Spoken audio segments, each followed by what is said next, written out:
disciplina.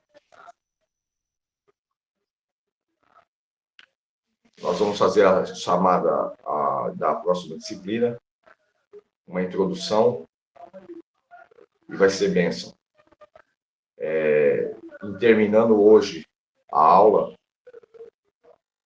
tudo certinho, aí eu vou pegar e vou mandar um material didático para os irmãos, ok? Vou mandar no PV. Vou mandar para cada um direcionado um material para não se perder lá no grupo. Aí eu mando para vocês todo o material didático da próxima disciplina, que é deontologia. Vamos orar? Esperar os demais irmãos, nós vamos tocando a aula, eles vão entrando aí conforme a disponibilidade deles. Bondoso Deus, em nome de Jesus, eu te dou graças por essa oportunidade de poder estar aqui, Senhor. Por mais esse dia de vida que o Senhor nos concede. E, em particular, eu quero agradecer ao Senhor por manter, ó Deus querido, a minha vida em pé. Por tudo que o Senhor tem feito, pela sua bondade, pelo cuidado que o Senhor tem tido de mim, dos meus filhos, de cada um dos alunos aqui, Pai querido, que são meus irmãos. É aluno do Senhor, aluno do Teu Espírito. Eu quero pedir em nome de Jesus a Tua bênção. Eu não sei como é que está a saúde dos meus irmãos, mas quero que o Senhor os visite também, assim como o Senhor tem me visitado. Abençoa gloriosamente nossas vidas, ilumine o nosso entendimento, para que a gente possa compreender as Sagradas Escrituras, conhecer as ferramentas do manuseio, ó Pai querido, da Sua palavra. Eu peço ao Senhor que nos faça não só guardador, mas praticantes de tudo aquilo que temos aprendido, ó Deus, mediante a ajuda, ó Deus querido, e o ensino do Teu Espírito. Abençoa gloriosamente pastor Enadir, missionária Maria, ó Deus, que estão responsáveis por alguns trabalhos no mundo eclesiástico, Pai querido. Visita a pastora Enadir lá na Inglaterra, nessa manhã. Visita, ó Deus eterno, e abençoa a vida da missionária Maria, que já está nessa imersão já há alguns tempo. O Senhor venha confirmar a Tua bênção para a glória do Teu nome. Abençoa cada um de nós, eu lhe peço em nome de Jesus. Amém. Página 59 aí, irmãos. E eu vou dar um resumo hoje disso aqui, porque tudo isso aqui é material de pesquisa, é informação. Isso nós não vamos parar, eu acredito que os irmãos têm lido. É pouco os irmãos participarem da aula aqui, entendeu? Participarem da aula, e só ela precisa ler o material que está vinculado a ela, a disciplina. Ok? E isso vai servir também para os irmãos. Posteriormente, vou pesquisar qualquer coisa, vocês têm o material aí. O que acontece? Eu vou dar um resumo aqui da Bíblia em português. Na página 59, no rodapé da página lá embaixo, tá a Bíblia em português. A Bíblia em português, nós temos ela graças a João Ferreira de Almeida. Ok? A tradução em português completa que nós temos hoje, ela vem de João Ferreira de Almeida. Tem uma história breve sobre ele aí, certo? Ela é um objeto retirada da Vulgata Clementina e da Septuaginta. E eu vou falar um pouco hoje sobre Septuaginta para que vocês compreendam que foi a última fala minha na outra aula. Eu falei para vocês que eu ia falar sobre como foi esse trabalho de fazer, traduzir ou transliterar a Bíblia. Então, nós vamos ter aí um breve resumo disso aí. As traduções completas nós contamos com a João Ferreira de Almeida, né? Por conhecer o hebraico e o grego, ele usou os manuscritos da época, nessa língua, para a sua tradução, certo? E aí se compreendeu, na verdade, se iniciou o conhecimento do protestantismo. Nós tínhamos o chamado, dentro dessa questão de Almeida, um texto chamado Textus Receptus, que representa os manuscritos do grupo bizantino, ou seja, lá da Igreja Católica, foi o que ele trouxe para nós dentro daquele texto. Embora a Bíblia está envolvida com o texto católico, nós temos ciência, irmãos, de que não há conhecimento mesmo do católico a respeito do quesito Bíblia, do conteúdo da Bíblia que eles carregam, porque eles se contradizem na própria Bíblia. Por que os livros apócrifos não se encaixam dentro da nossa Bíblia? Justamente pela contradição que ele tem com os demais livros, com o choque que ele tem. A Igreja Católica, ela pega a Bíblia, os seus 66 livros, e acrescenta 7 livros chamados livros apócrifos, livros esses que vão contradizer toda a doutrina da Bíblia, a doutrina da reencarnação, a doutrina da espiritualidade, e uma série da salvação, a doutrina da circuncisão, e assim sucessivamente. Nós vamos encontrar muitos choques, e esses choques automaticamente estão dentro da própria Bíblia que eles carregam. E nós não carregamos essa Bíblia, porque seria muito ruim ter um livro que se contradiz nele mesmo. Então, nós vamos ver esse grupo lá dentro. Quando nós olhamos para João Ferreira de Almeida, ele faz a transliteração, e a Igreja Católica, ela adiciona esses livros. Esses livros são adicionados no primeiro ou segundo período, aliás, no segundo período da Igreja Primitiva. Devido a toda a questão das perseguições contra os cristãos, Roma resolve, através do seu lado religioso, né, junto ao seu imperador, contaminar as Escrituras, fazendo esses acréscimos, tanto no Novo Testamento como no Antigo Testamento. Como eu disse a vocês, não há só 7 livros apócrifos, há os apócrifos do Novo Testamento, e existem acréscimos a livros canônicos também, que trazem peso, e um peso terrível, para a adulteração dos eventos das Sagradas Escrituras. É muito importante. Então, nós vamos olhar para essa questão. Em 1681, né, João Ferreira de Almeida entra com essa tradução. Primeiro, ele editou o Novo Testamento, né, que foi mais fácil por causa da língua grega, e depois ele teve acesso à Septuaginta. Eu acredito que ele teve muitos choques e dúvidas ao pegar a Septuaginta na mão, porque a Septuaginta já mexia em alguma coisa e desfocava de outras. Em que sentido que eu estou dizendo isso? A Septuaginta, eu vou contar a história dela agora para vocês entenderem. A Septuaginta é o seguinte: é o desejo de um rei que no seu coração coloca a vontade de ter um exemplar das Sagradas Escrituras do Antigo Testamento. Então ele reúne 70 judeus, na verdade foram 72, porque 2 faziam a correção e toda a fiscalização do que ali se havia, e esses 70 judeus se reuniram dentro de um recinto para poder transliterar, não traduzir. Por que transliteração? Porque o hebraico da Bíblia, o hebraico bíblico, o hebraico antigo, era um hebraico chamado hebraico selênico. Ele não possuía vogal, consoante, ele veio ter isso na Massorá, ou nós chamamos até de hebraico massorético, porque, na realidade, ele veio ter os sons vocálicos através de alguns sinaizinhos, pontinhos, aqueles tracinhos que são colocados hoje debaixo da língua hebraica. Aquilo ali são as vogais, entendeu? Do idioma, que nós vamos estudar posteriormente também um pouquinho do idioma. Quando nós falamos dessa questão que ocorreu ali, esses 70 homens, juntamente com esses 2 fiscais, se reuniram dentro de um local e começaram a transliterar. Lembrando que a Bíblia ela não era um códice só, um livro só. Então, eram rolos que estavam distribuídos, foram achados e foram acrescentados um ao outro. Entendeu? Então, foi achado cada um dos livros do Pentateuco, os livros históricos, os poéticos, proféticos, filosofia, e foram acrescentados. Esses livros não foram achados também por inteiro.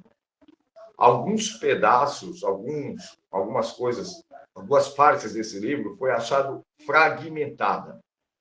Ou seja, tinha uma parte do texto aí como se você pegasse a Bíblia, rasgasse um pedaço, uma página, um pedacinho da página ali, e você tem que descobrir o que é que estava registrado ali. Então, tinha muito disso. Como é histórico, a gente deixa para lá, porque não mexe na espinha dorsal da Bíblia, ou a espinha doutrinária. Porque quando nós olhamos para a doutrina das Escrituras, ela não tem contradição e nem contraste. Ela é uma de Gênesis a Apocalipse. Mas quando nós olhamos para a história, nós vamos encontrar alguns contrastes. Por exemplo, um dos evangelhos, um dos evangelistas que escreveu o evangelho, dizem que Jesus curou o cego antes de entrar na cidade. O outro diz que Jesus curou 2 quando estava saindo. Então, o que é isso? Quem está falando a verdade? Eu não vou parar nesse pormenor, porque em hermenêutica eu vou explicar o que acontece aí. Entendeu? São ângulos diferentes. Se eu pegar vocês agora e dizer, ó, eu estou sentado no mesmo lugar, não tem como eu sair daqui para canto nenhum. Certo? Vocês estão me vendo aqui. Se eu perguntar para vocês daqui 20 minutos, depois da aula, como é que eu estava, cada um de vocês vão falar uma coisa. Vocês não vão falar a mesma coisa. Vocês vão falar a mesma coisa, talvez, sobre a minha camisa, sobre a minha barba que eu não fiz, sobre o meu cabelo que eu ainda não cortei, mas vou cortar, fica tranquilo. Eu sei que eu assusto. Mas vocês vão falar de coisas diferentes, porque algumas coisas em mim chamam a atenção de vocês de maneira diferente. Talvez um aí é chamado a atenção em mim pelos gestos que eu faço, outro pelo tipo de fala, como eu me comporto. Então, cada um de vocês vão escrever de uma forma. Vocês não vão escrever, alguma coisa vai diferenciar. E é isso que acontece nos evangelhos. São visões diferentes. Tem alguém pedindo para participar aí? Ou alguém chamando?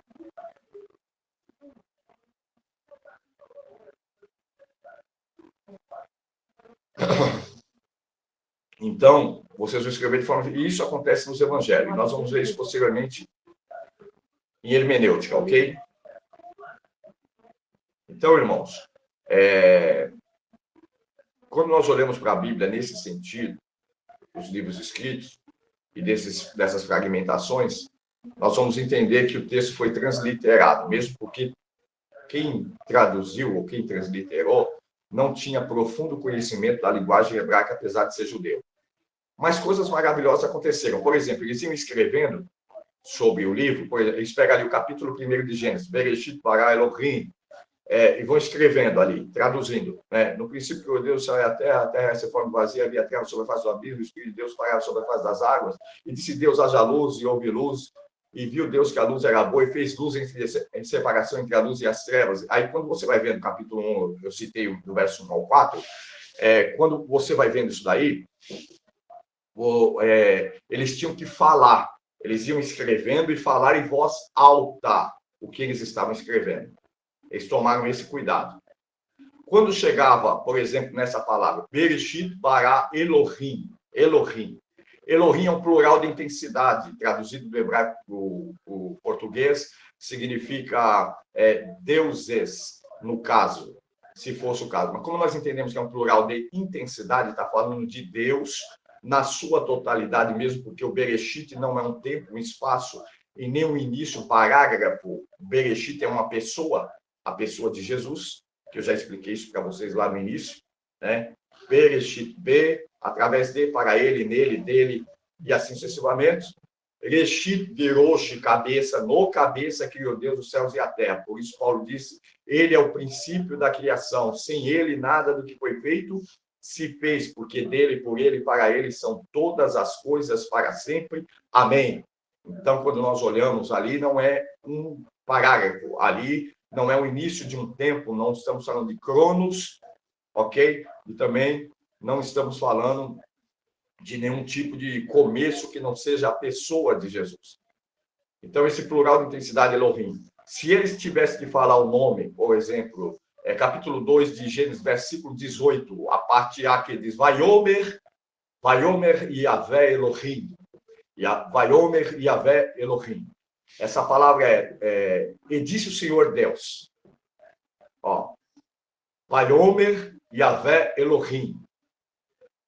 E disse o Senhor Deus. Se nós pegássemos assim, na teologia já vista, eu citei Yahvé, Vaiomer Yahvé Elohim. Na teologia sistemática, você diz Vaiomer Adonai Elohim. Okay? Que é o Senhor Deus. Ou Deus na sua totalidade, a teoria eloísta. Eu coloquei as duas teorias na minha fala. Vaiomer, Yahvé, a teoria já vista, Elohim, que é Deus na sua totalidade, plural de majestade. Quando eles estavam escrevendo isso, quando eles começaram lá em Gênesis, então o escritor, o transliterador, aquele que estava traduzindo do hebraico, então ele escrevia Vaiomer e Yahvé Elohim, dizia, e disse, aí ele parava de escrever, ia tomar banho, olha só, parava de escrever, ele só escrevia isso, e disse, Vaiomer. Quando ele escrevia isso, ele dizia, e disse. Se ele usa Adonai, não tem problema. Hashem, também não. Hashem, a palavra Hashem em hebraico é o nome. O nome. Então, Adonai. Então, Adonai, Senhor. Yahvé é o nome que nós usamos para falar Deus, e os judeus hoje usam. Até na muralha de Jericó, quando eles ficam orando lá, de cabeça, Yahvé, Yahvé, Yahvé. Ok? Quando eles iam escrever o nome de Deus, então eles paravam, não pronunciavam, iam tomar banho e lavavam a ponta da pena que eles estavam escrevendo, eles lavavam 7 vezes. Vocês estão entendendo? O cuidado que eles tinham com o nome, o cuidado que eles tinham com o sagrado. Aí nós vemos hoje uma igreja que chama Deus de você. Nós temos hoje uma igreja que fala com Deus como se estivesse falando com um amiguinho. Você está entendendo o peso disso, irmão? A intimidade é tão forte dos crentes de hoje que diz que tem uma intimidade com Deus, que eles desrespeitam o parâmetro do que é sagrado. E até esses tradutores tiveram uma certa referência ao nome de Deus. Haja vista e a história disso, que, por exemplo, lá em Jerusalém, ou em Israel, se alguém escreveu tetagrama na parede, o que é o tetagrama? É o nome de Deus. Yud-He, Vav-He, Y-W-H-W. Yud-He, Vav-He. Que é eu sou o que serei, esse nome. Alguns dizem eu sou o que sou, mas é eu sou o que serei. É Yud-He, Vav-He, ou eu sou o que sou. O que acontece? Sim, irmã Claudete. Uma pessoa chamada Evalina está tentando entrar aqui, mas não tá aparecendo aqui na tela. Ela está chamando, mas não está aparecendo na tela. É porque ela está chamando, acho que por um link errado. Ela está chamando pelo link da Teological. Não. Ela tem que entrar pelo link lá da sala, Cartates. Ela está lá, né? Precisava mandar... Ô, João, vê se você consegue mandar esse link para ela no PV, o link dessa aula aqui. Deixa eu ver se eu consigo mandar aqui. Eu vou mandar por aqui. Só um minutinho, irmãos. Fica mais fácil, eu acredito, que eu mandar. Só um minutinho.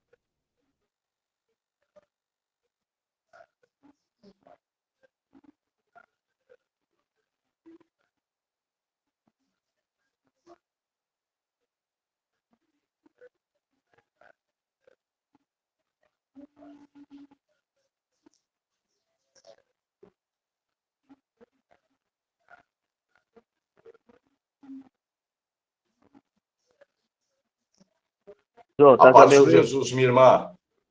Entra por esse link que eu estou te mandando aí no PV. Tá bom? Esse é o link da nossa sala de aula hoje. Esse link ele fica lá no grupo, no Catarse. Toca nesse link aí.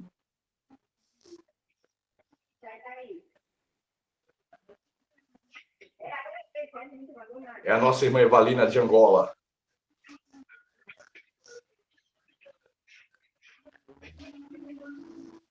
Ela tem perdido algumas aulas por causa da confusão, que ela não tem conseguido entrar por esse link. Eu acho que ela tem um link antigo, ou ela entra pelo grupo. Aí, fica difícil. Mas nós vamos melhorando, irmão. Para nós é tudo novo isso aqui, né? Então, irmãos, voltando a falar da reverência, a reverência era restrita até mesmo desses 70 homens que fizeram parte da histórica Septuaginta. Eu tenho a Septuaginta aqui, eu tenho ela física e tenho ela eletrônica ou digital. É maravilhosa.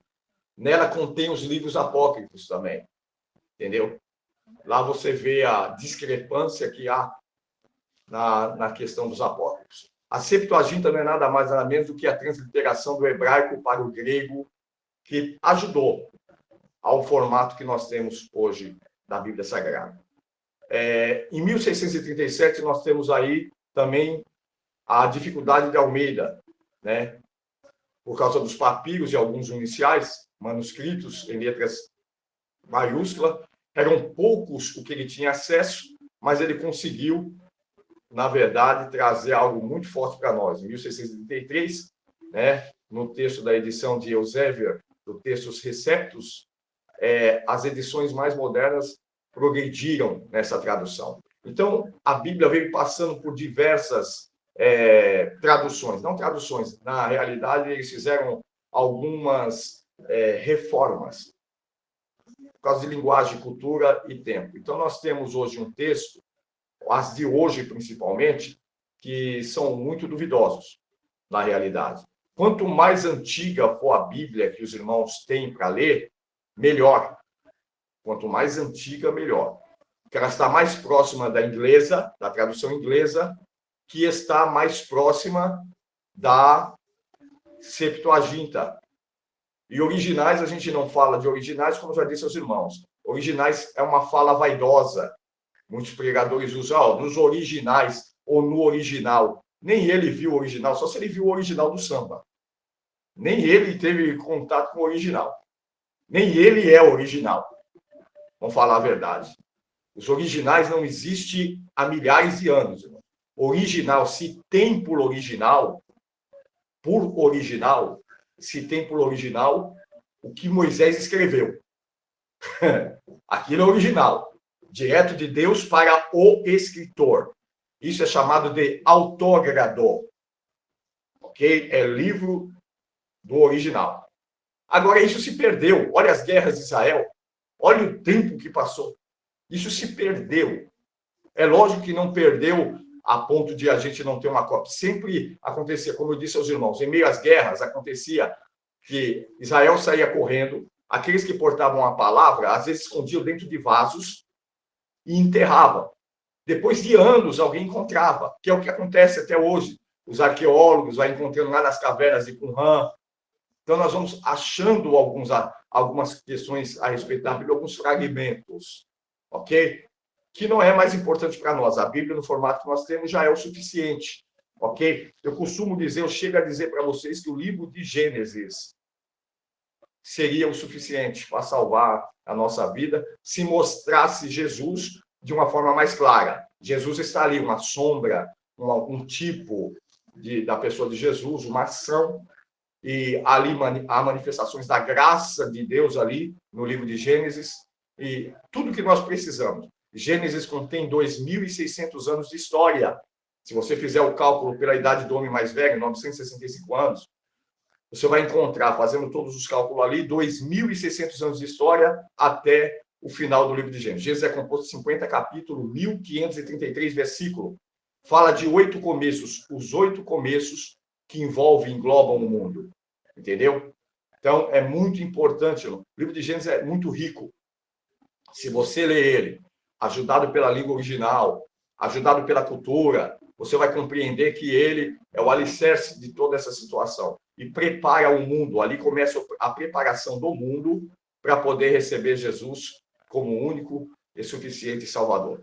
É muito forte. É muito forte o livro de Gênesis. Então, quando nós falamos isso aí, vocês veem, leva tempo para explanar isso aqui. Imagine se eu for ler isso aqui para falar para os irmãos. Então, são riquezas isso que eu estou passando para vocês, que é importante vocês saberem como que aconteceu isso. Então, a Septuaginta nos deu essa força. A Vulgata Clementinam, que eu falo de Clementinam porque foi Clemente que ordenou que fizesse a Bíblia em latim, A Vulgata Clementinum é a Bíblia em latim, a Vulgata Latina, conhecida como Vulgata Latina. Também, olha, embora ninguém quase mais fala latim no mundo, é mais usado nas cortes jurídicas, porque ainda tem alguma coisa do latim, mas é uma língua que eu não sei porquê, irmão, eu amo o latim.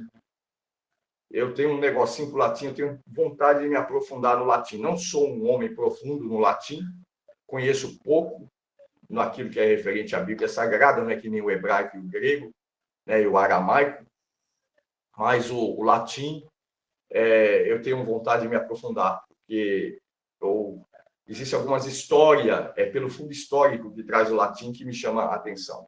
E pela questão do olhar deles no mundo de então, que faz com que eles registrem coisas que seriam muito importantes para o nosso conhecimento. Vamos lá. Manuscrito grego. Aí eu defino papiro, certo? Pelo século IV, que eu já disse para você o que é papiro. Papiro, folhas de junco prensada uma na outra. Esses juncos são folhas largas que davam nas margens dos rios e banhados. Hoje, no Vale de Saron e no Nilo, na margem do rio, tem muito ainda dessas folhas, ok? E era um dos materiais usados para a escrita. As iniciais, certo?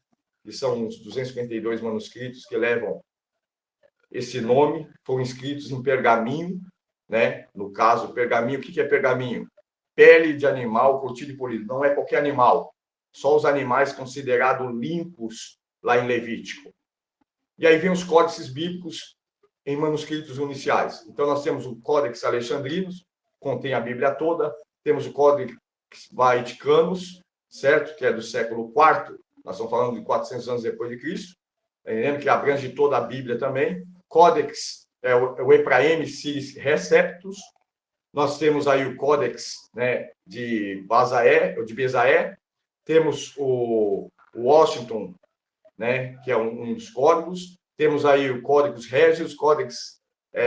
aí nós temos o 1 e o 2, no caso. E o Códex Sinaiticus, né? Nós passamos por esses códex, que são os livros. O Códex vem trazendo para nós a Bíblia, o manuscrito de tal século, ou o que aconteceu naquele século, quando a Bíblia estava quase, na verdade, sumida. Então, alguns homens se reuniam. Sempre teve alguém interessado em manter o escrito, ou seja, copiar para poder atualizar, para a Bíblia não se perder. A Bíblia é um livro antigo, irmãos, muito antigo. Outros livros não teriam sobrevivido a tudo que a Bíblia sobreviveu. Então, é muito importante. As questões das letras minúsculas e maiúsculas, nós não vamos entrar nesse pormenor, mas quando você vê um pregador, um dia, eu estou falando isso porque um dia eu estava num culto, aí o irmão foi ler um versículo lá para pregar. Ele disse, tal, vírgula, que eu nem lembro, porque eu já fico passado quando eu vejo algumas coisas. Eu entro no estado de crítica que só Deus pode ter. O culto meu acaba. Pode perguntar, meu irmão.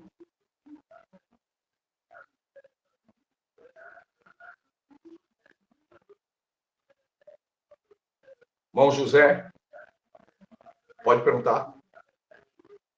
O senhor está sem áudio. Agora sim. Estou a tentar ajudar minha irmã aqui para entrar no grupo. Ela não está conseguindo. Não conseguiu? Ainda não.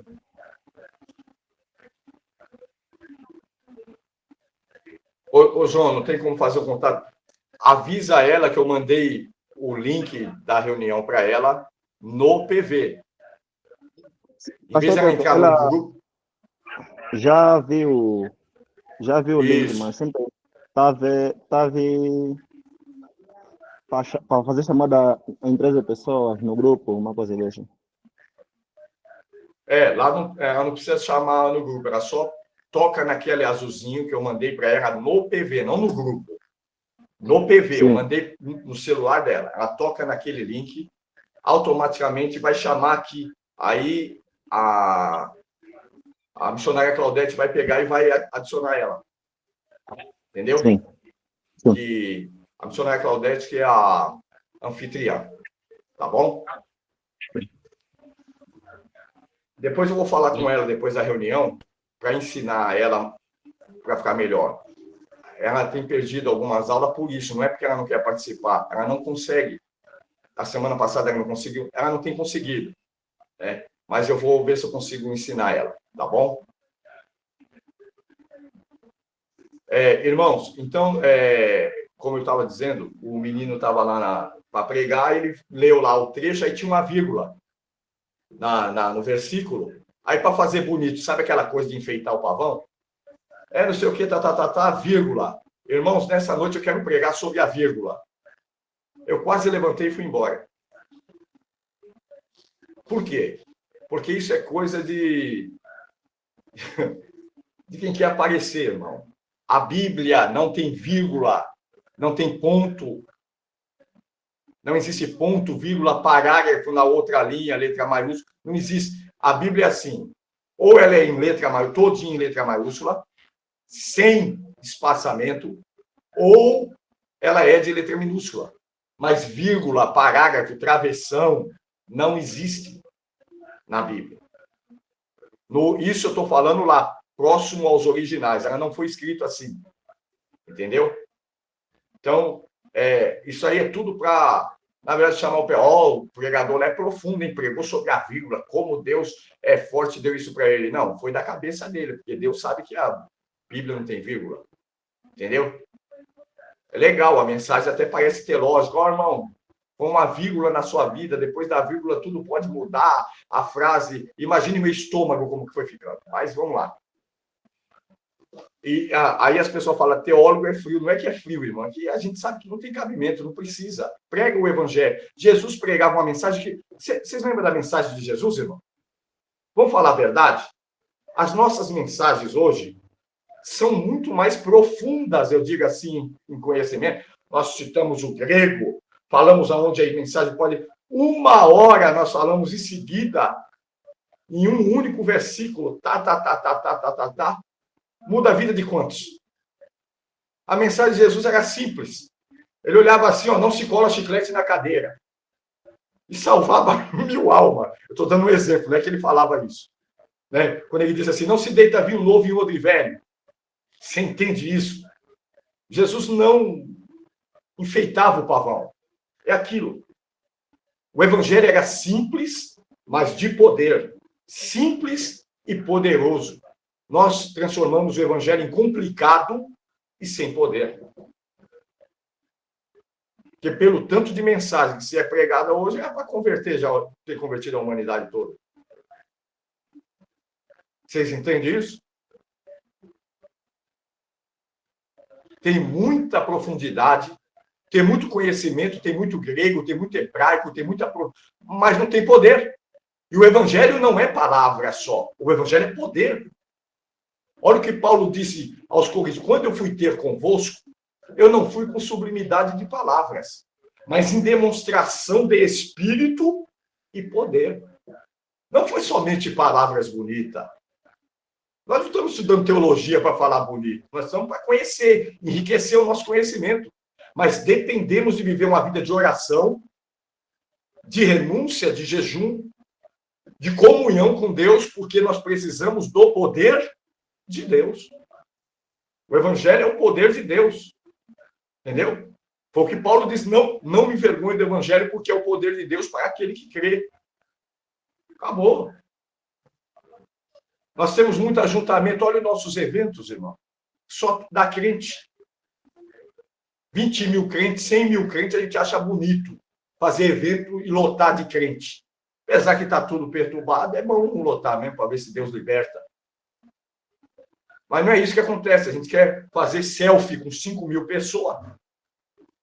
Mas o coxo continua coxo, o mudo continua mudo, o pecador continua no pecado, o morto continua morto. Por exemplo, aí na África, nós temos alguns irmãos aí de Angola, da África. O evangelho lá é evangelho de poder. Lá é de poder. É pessoa caindo endemoniada, sendo liberta, Deus curando enfermidades, pessoas sendo salvas. E aqui? O que nós estamos vendo no Brasil? Uma falência, né? Só desfile de moda, só bababá, mexeção de corpo, mas nada. Não acontece nada. O fofoqueiro continua fofoqueiro, o caluniador, caluniador, o sem vergonha, sem vergonha, e aí vai que vai. Vocês entendem isso? Eu sei que é assim, irmão. Às vezes eu tomo um linguajar que não é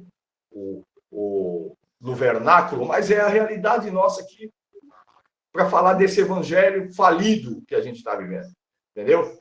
Não que o evangelho não tenha poder. Quem não tem poder é quem está propagando o evangelho. Quem não tem vida. Não tem vida com Deus. Entendeu? Fala de Deus, mas não conhece Deus.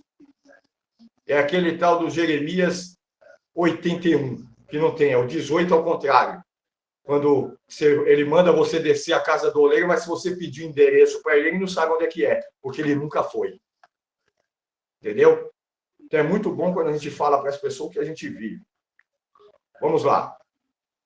Os lecionários em 97, aí vem os astracas, a Bíblia e seus escritores. Então, aqui nós já estamos na página 67. Vamos lá. A Bíblia e seus escritores. Os escritores da Bíblia foram cerca de 40 homens. Nós não chamamos de autores, viu, irmão? Vai corrigindo isso no seu falar. Os autores. Autor é Deus. Os escritores. Foram cerca de 40 escritores. Esses 40 escritores, 8 deles escreveram o Novo Testamento. 8 escreveram os 27 livros do Novo Testamento. E os 32 escreveram o Antigo Testamento. Ok? Esses escritores, por muitas das vezes, não chegaram a se conhecer. Não tiveram acesso ao livro um do outro. A Bíblia foi escrita em 3 continentes diferentes. Ok? Em tempos diferentes, alguns livros 1000 anos depois do outro. Aí, quando você junta todos os livros, parece que foi escrito uma vez só. Essa é a maravilha da Bíblia, né? Como ela se encaixa. Pessoas que não tiveram contato, como eu disse a vocês, se eu pedisse uma redação hoje para vocês, da mesma aula, no mesmo lugar que eu estou aqui ministrando, automaticamente tenho certeza que cada um escreveu uma coisa diferente. A Bíblia é maravilhosa porque não há contradição. Muito forte. Ok? Eles eram homens de todas as atividades humanas. Carpinteiros, reis, médicos, doutores, fariseus. Eram homens de várias culturas, de vários níveis de sociedade, pescadores. São homens que escreveram a Bíblia Sagrada. Não estamos falando de unicamente um doutor. Estamos falando a respeito de vários homens que escreveram as Sagradas Escrituras. Qual a origem da Bíblia?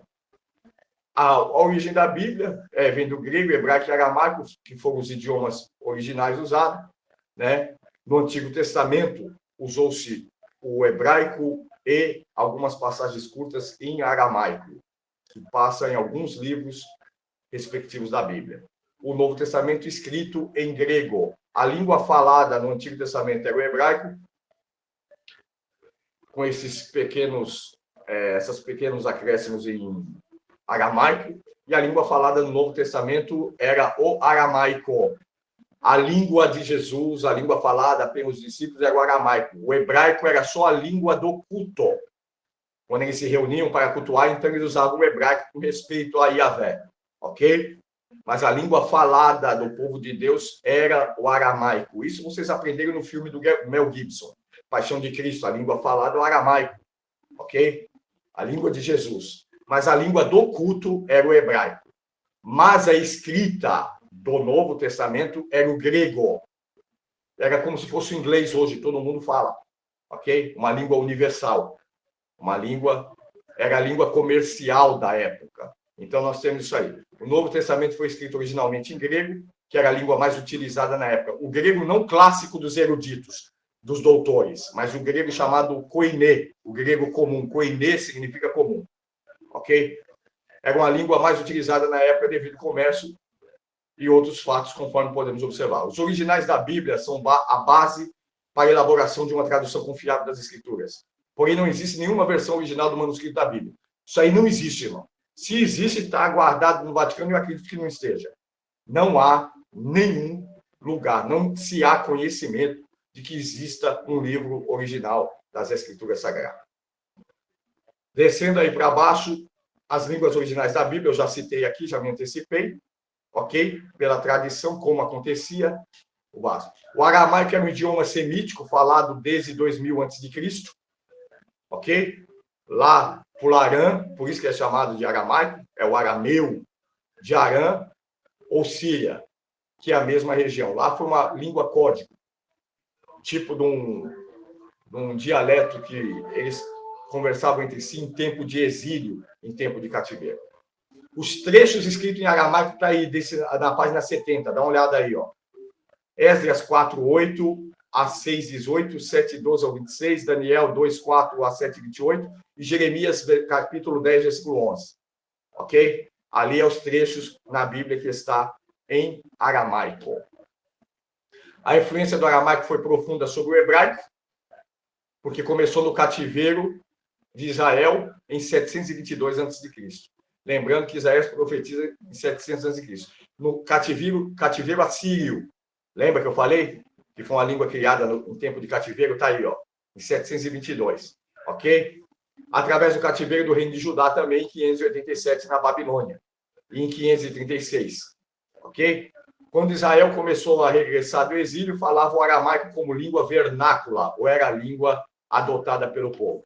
É por essa razão que no tempo de Esdras, as escrituras, ao serem lidas em hebraico, em público, era preciso interpretá-la para compreender o seu significado. Então, quando Esdras estava lendo lá, que está lá no livro de Esdras, lendo a lei para o seu povo, para o povo de Deus, tinha um tradutor traduzindo para o hebraico, para o aramaico, porque o povo, a maioria já tinha se esquecido da língua hebraica, e eles tinham abraçado o aramaico. Guarda isso aí, que é conhecimento. Então, no tempo de Cristo, na página já 71, o aramaico era a língua popular dos judeus e as nações vizinhas. Ok? Essas foram influenciadas pelo aramaico devido à transação comercial dos arameus na Síria, porque a Síria sempre foi grande em comércio. Então, o aramaico se tornou uma língua nesse tempo aí, como eu já disse a vocês. O grego é uma língua que foi originalmente escrito no Novo Testamento. Nós não temos muita profundidade a respeito dessa questão histórica, porque o grego só serviu para escrita. Não era a língua do culto, não era a língua usada diariamente pelo povo de Deus. Era simplesmente a língua comercial. E também a língua que foi usada para escrever, a fim de que todas as nações que também falavam grego tivessem acesso à palavra de Deus. Então tinha que ter uma língua que englobasse todo aquele povo. Então foi o grego usado, ok? Já as versões semíticas, nós temos o Pentateuco samaritano. Guarda isso aí. Página 73. Versões semíticas. Pentateuco samaritano. Ou seja, a Bíblia do samaritano só tem o Pentateuco, 5 livros só. Que vai de Gênesis a Deuteronômio, Bereshit, Vaikra, Benidibá, são os livros que compõem o Pentateuco. Gênesis a Deuteronômio. Deuteronômio significa repetição. Aí tem o Bereshit, que é o primeiro livro, Gênesis, ok? Shimot, Êxodo, Vaikra, Benidibá, Devarim. São 5 livros em hebraico. A Bíblia da seita dos samaritanos é essa daí. Então, os samaritanos não acreditavam no resto da Bíblia, o contexto histórico tal. Só nos livros de Moisés, que são esses 5 livros. Então, é muito importante guardar isso aí. Os Targums, página 74. Targums são paráfrases ou explicações em aramaico. Isso daí, lembra da nossa Bíblia, não tem aquelas notas de rodapé?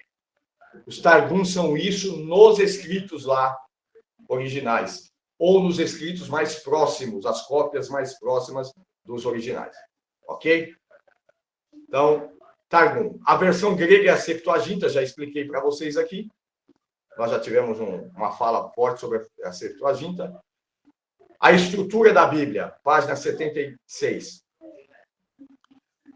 Nesse ponto, a estrutura, a composição como ela foi composta? A Bíblia deriva-se de duas partes principais, Antigo Testamento e Novo Testamento. O Antigo Testamento selado com sangue de animais. Lembra que no Antigo Testamento, para se perdoar pecado, matava um animal? Então é selado com isso aí. O Novo Testamento com o sangue de Jesus, um único sacrifício, sem precisar de outro. Não há mais necessidade de matar isso, aquilo outro.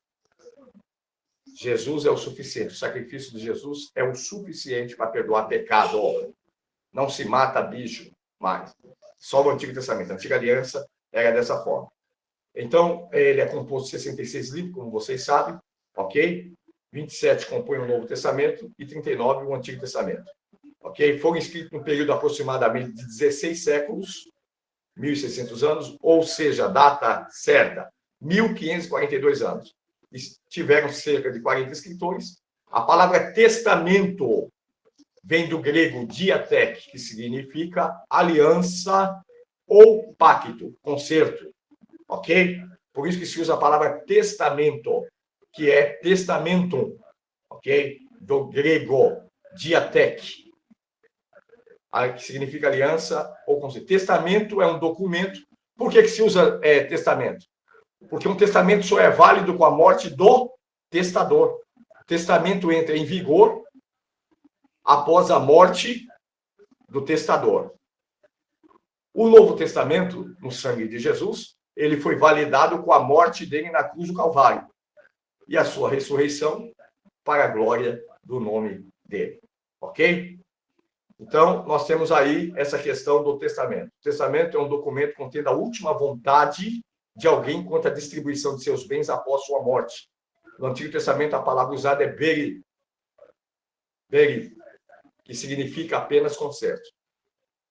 Por que o grego caiu bem aí? Porque mostra um documento que entra em vigor com a morte do seu testador, que lhe dá poder, ok? Sobre tudo aquilo, sobre a sua última vontade. Qual foi a última vontade de Jesus, vocês lembram? A última vontade de Jesus. Que nós pregássemos o evangelho a toda criatura, e isso acontecesse até a consumação do século, e que ele viria nos buscar e nos levar com ele, para que onde ele estivesse, nós estejamos também. Então, a vontade dele não será jogada por terra. Você entende isso? Quando você olha para essa palavra testamento, você precisa lembrar que a última vontade de Jesus está ali. Que expulsemos demônio, curamos os enfermos, ressuscitamos os mortos, pregamos a salvação, trazemos alma para o seu reino, conquistamos vidas. Olha que coisa tremenda. A última vontade de Jesus era essa. E entrou em vigor com a sua morte. O que nós estamos esperando? Vamos lá. O título Antigo Testamento é aplicado aos 39 livros da Escritura Hebraica, certo? Isso aí foi feito por Tertuliano e Orígenes. Na segunda divisão principal, nós temos o Novo Testamento, que é o Novo Concerto, que veio pelo Senhor Jesus Cristo. O primeiro concerto foi dado a Moisés no monte, ok? Através das tábuas da lei, e selado com o sangue dos animais do sacrifício pelo pecado da família e do homem. O segundo testamento foi dado a Jesus, por Jesus, no monte também, mas um monte chamado Calvário.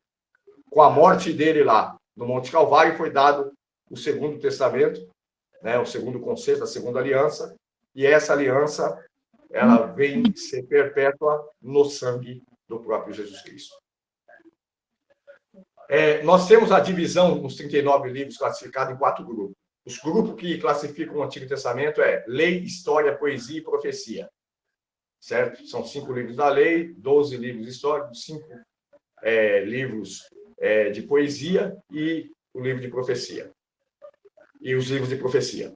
O Novo Testamento são 27 livros, escritos no grego, koiné, como eu já disse. Aí eu tenho uma descrição, irmão, que eu vou pular aqui, porque não há necessidade, só explicando. Biografia, história das epístolas e profecia. O terceiro grupo também é chamado doutrina. Biografia, que são os 4 evangelhos no Novo Testamento. História, que é o livro de Atos, um livro sem fim, que continua com os nossos atos. Epístolas, que são 21, as 21 cartas que compõem o Novo Testamento. E profecia, que é o livro do Apocalipse. O tema central da Bíblia é Jesus, ok? E se divide nisso. Guarda isso. É isso aqui que vai ser o trabalho. Presta atenção. Vou dar até uma pausa de segundos agora. página 78 e a primeira parte da página 79. Quando tiver dentro da tua mente isso aqui nessa ordem, você conhece a estrutura da Bíblia. A Bíblia se divide nessas 5 palavras que estão aí: preparação, manifestação, propagação, explanação e consumação. Essas são as 5 palavras que definem a Bíblia de Gênesis a Apocalipse. Preparação, todo o Antigo Testamento, ok?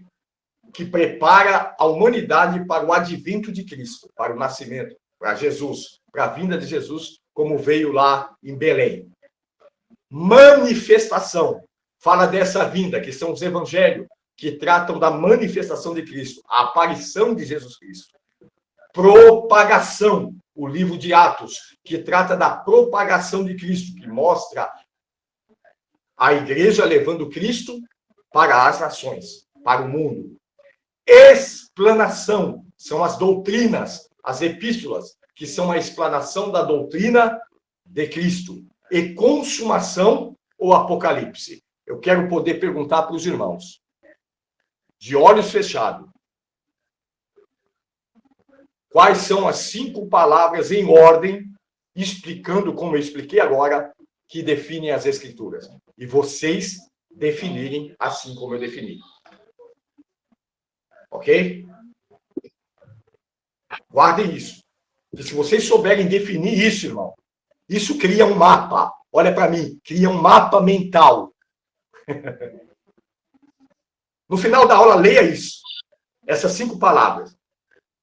Ela vai criar um mapa mental que vai te estruturar dentro das Escrituras de uma forma muito forte. Vocês vão conseguir enxergar a Bíblia de uma outra forma. Essas 5 palavras.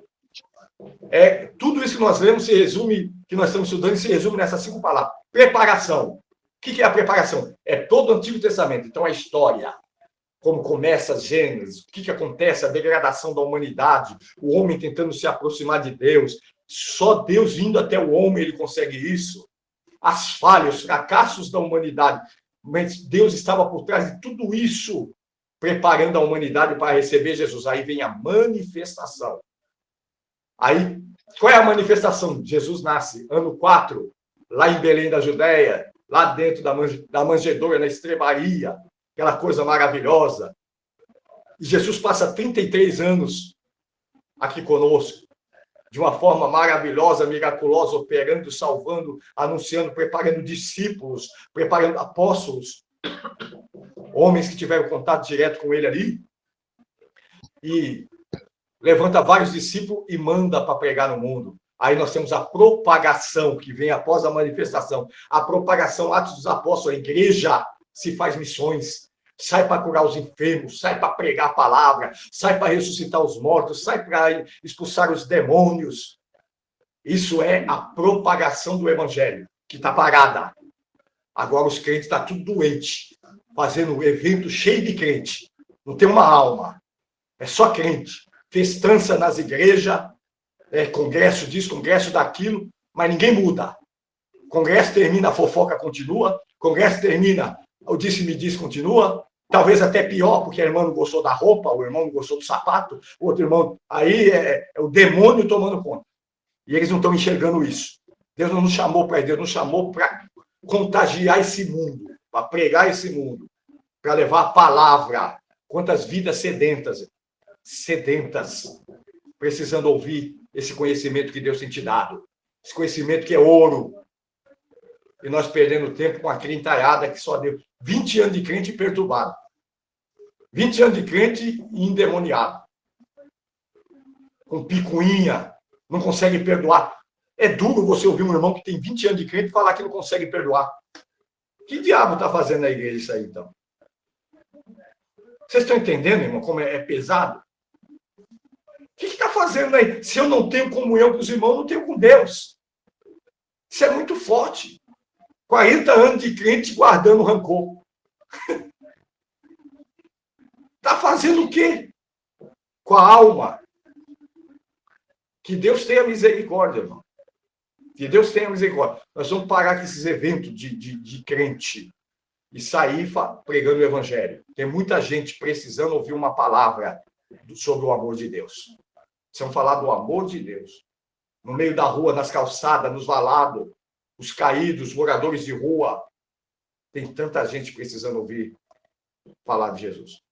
A propagação é isso, a explanação são as epístolas e a consumação, o apocalipse. A consumação não precisa nem explicar, hein? Apocalipse é o fim de tudo. Vamos lá. Particularidades da Bíblia. Foi dividida em capítulos em 1250 pelo cardeal Hugo de Saint-Cher. A divisão em versículo foi em 1445 pelo Rabi Natan. Em 1551, Robert Steven, um impressor de Paris, francês, publicou a primeira Bíblia, Vulgata Latina, dividida em capítulos e versículos. A primeira Bíblia dividida em capítulos e versículos foi a Vulgata Latina. Lembra porque eu falei que eu tenho vontade de aprofundar no latim? Foi a primeira Bíblia dividida em capítulos e versículos. Isso aconteceu em 1555, irmãos. Então tá aí, ó, registrado para os irmãos guardarem, na página 79. A tradução Almeida, nós já vimos alguma coisa lá. João Ferreira de Almeida foi ministro do Evangelho na Igreja Reformada Holandesa, em Batavia, na capital da ilha de Java, na Oceania. Então tem uma história aqui, ó, sobre a tradução de Almeida, que vocês podem ler depois, ok? Que é muito gloriosa. Dados pessoais de Almeida nasceu na Torre de Tavares, em Portugal, ele era português. Em 1628, emigrou para a Holanda e daí seguiu para Java, achando-se aí em 1641. Converteu-se na Igreja Reformada Holandesa em 1642, aí tem um testemunho dele. Então, vocês podem ler isso aí com muito carinho depois. A introdução à cronologia bíblica. Ó, a cronologia da Bíblia é incerta. Não está em ordem cronológica, não obedece um fator cronológico, e nós já falamos sobre isso. Mas tem uma matéria específica sobre isso no ensino médio, em teologia. E aqui é importante só os irmãos saberem o seguinte, que nós não temos, na verdade, em algumas datas, os textos às vezes não estão colocados em ordem cronológica. Você pega, por exemplo, o Evangelho de Mateus e acha que acompanha aquela ordem, não. Tem coisas que não acontecem naquela ordem cronológica. Algumas coisas vêm antes ou posterior a outras. Mateus não fala a respeito do primeiro milagre de Jesus. Qual foi o primeiro milagre de Jesus? Vocês sabem? O primeiro milagre de Jesus foi ter transformado a água em vinho. Só João registra isso. Então, é muito importante a gente compreender essas questões aí, ok? Dificuldades do estudo da cronologia bíblica. São dificuldades das fontes de dados que nós não temos. Nas eras, dificuldades do texto. Então, por isso que é muito importante vocês terem esse material de pesquisa. Os 12 Césares, que está aí, ó, Augusto, César Tibério, Calígula, Cláudio, que são uns miseráveis, Nero, né, Galba. Aí nós temos o Marco Silvio Otto, Vitélio, Vespasiano falando sobre isso, Tito, Dominiciano, que são governadores e Nerva, ok? Acesso aos autógrafos nós não temos. Então, vocês podem até esquecer na página 84 aí. Descendo para 80. Alguém quer perguntar alguma coisa? Na página 86, irmãos, aí vem a nota sobre a unificação textual do Novo Testamento, e todo o processo aí agora é histórico. Os tipos de variantes, alterações acidentais que aconteceram, é só para vocês terem conhecimento. Alterações intencionais, algumas pessoas quiseram alterar o texto intencionalmente, e nós vamos descendo para o resumo geral do cânon do Antigo e Novo Testamento, na página 91, ok? Que se dá automaticamente sobre a palavra cânon, que nós estudamos lá atrás, o grego clássico usado, como foi redigido os cânon, as datas dos mesmos, as grandes dificuldades da Bíblia, que vão para o ponto de interpretação. Na hermenêutica, nós vamos ver mais sobre isso. Então, não há necessidade de nós aprofundarmos agora. Na página 93, está aí, ó, o termo hermenêutica significa literalmente interpretar, que deriva-se de um deus chamado Hermes, um deus grego, que era conhecido como o tradutor ou portador da voz dos deuses. É por isso que se batizou essa disciplina de hermenêutica. Então, ele ouvia os deuses e traduzia para os homens, interpretava para os homens. Então, a palavra hermenêutica veio aí de Hermes e sugere a arte da interpretação de textos. As definições dessas dificuldades, como que acontece, as dificuldades nossas, toda dificuldade de entendimento bíblico está na área de interpretação. E ao longo do estudo da teologia comigo, vocês vão ter muito mais a respeito da questão hermenêutica, porque a teologia que vocês estão estudando comigo é o curso básico em teologia exegética. 2 ferramentas usadas aí, exegese e hermenêutica. Então, não vai faltar hermenêutica. Por isso que nós estamos nos aprofundando agora nesse livro, porque não vai faltar hermenêutica. Vocês veem que eu sou bem hermenêutico, eu gosto de esmiuçar. Então, existe dentro da hermenêutica as dificuldades naturais, a dificuldade do indivíduo intelectual, a dificuldade de conhecimento da cultural, e assim, existem muitas dificuldades dentro da hermenêutica que a gente vai abordar ao longo do tempo. Queridos, essas falas que eu falei agora, né, na página 97, aí, que é a última página praticamente, no rodapé diz assim: na área linguística, línguas originais, antigas linguagem figurada em abundância, diferentes gêneros literários e má tradução das línguas originais. É tudo isso que vocês ouviram ou não ouviram eu falar aqui durante esse percurso. As dificuldades que nós temos com as questões, o povo não entendia, os fragmentos da palavra e tal, isso nos leva a ter uma dificuldade na interpretação do texto que nós temos. No campo geográfico, né, a Bíblia foi escrita em lugares diferentes, Europa, Ásia e África, viu? A Bíblia foi escrita na Europa, na Ásia e na África, os originais. Glória a Deus. A África teve uma contribuição muito grande nos livros da Bíblia, que foi escrito lá. Uma parte dela, alguns livros da Bíblia foi escrito na África, outros na Europa e outros na Ásia. Toda a escritura dos originais da escritura bíblica é Ásia, Europa e África. São esses 3 continentes dos quais a Bíblia foi escrita. Vou ler aqui na página 98, que termina, só o finalzinho, que diz assim: do prisma humano, toda dificuldade bíblica é basicamente antropológica, ou seja, está no homem. Seja da parte do homem somada à incapacidade de compreensão da revelação divina, incompetência do leitor, ignorância dos fatos que esclarecem um assunto como humanismo espiritual. Exame superficial do texto bíblico, a quem olha na superficialidade e quer ter profundidade. Culturas orientais dos tempos bíblicos totalmente diferentes das nossas ocidentais hoje, atuais. São usos e costumes que já não existem, nem mesmo lá no Oriente, onde ela foi escrita. Desqualificação do estudante por incompetência da cultura geral, cultura bíblica e crítica textual científica. Essas dificuldades advêm do nosso modo humano de pensar, de julgar e de ver as coisas. E nessa situação, queremos interpretar a revelação divina. Para se interpretar a Bíblia, tem que estar limpo, tem que estar vazio. Não pode olhar para a Bíblia com preconceitos, com julgamentos ocidentais, o assentar-se, que para nós é uma coisa comum, para eles não. Então, você tem que ter um conhecimento geral, do apanhado geral das Escrituras Sagradas. Queridos, são 11h05. Terminamos aqui a primeira disciplina. Vou mandar no PV de vocês teontologia e peço a vocês o trabalho. Vou mandar um áudio no grupo lá falando o trabalho sobre preparação, manifestação, propagação. Como está lá? Aquelas 5 palavras que nós determinamos, que nós estudamos aí. Faça um trabalho. Mostra tudo que faça um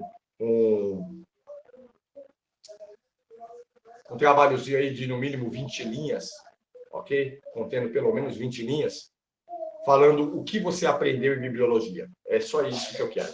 E que entre essas 5 palavras aí, tá bom? Um grande abraço, fique com Deus, um beijo no vosso coração, um ótimo final de semana, continue orando por mim. Que Deus os abençoe e continue falando sobre essa sala de aula, tentando trazer alunos para estar corroborando conosco aí, nos ajudando. Que Deus abençoe vocês. Vou mandar lá sobre o trabalho e logo, logo também a aula eu vou mandar para os irmãos que justificaram que não estaria conosco, a missionária Maria e a pastora Nadir.